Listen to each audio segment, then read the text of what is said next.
শুধুমাত্র এই দোয়াটি একবার পড়েন, আল্লাহ তাআলা আপনার 90 বছরের গুনাহ মাফ করে দেবেন ইনশাআল্লাহ।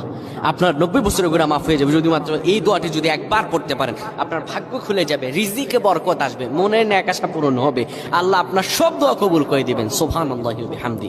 এত ফজিলত, এই দোয়াটা আপনারা শেয়ার করে দিবেন। এই যুবকেরা, আমল না করেও সওয়াব পাবা। তোমার একটি শেয়ারে, একটা বাটনে প্রেস করে তুমি সওয়াব পেয়ে যাবা। কারণ তুমি আমল না করো, অন্য কেউ যদি তোমার শেয়ারের বদৌলতে আমল করে সওয়াব তুমি পেয়ে যাবা। নবীজির হাদিস।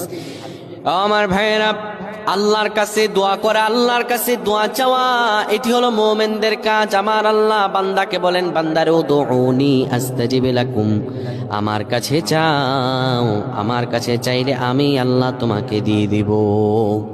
কেউ যদি একবারে দোয়াটি পড়তে পারে, দোয়াটি হলো রব্বি ইন্নী যালামতু নাফসি ফাগফিরলি। কেউ যদি এই দোয়াটা একবার পড়তে পারে, আমার আল্লাহ তাআলা তার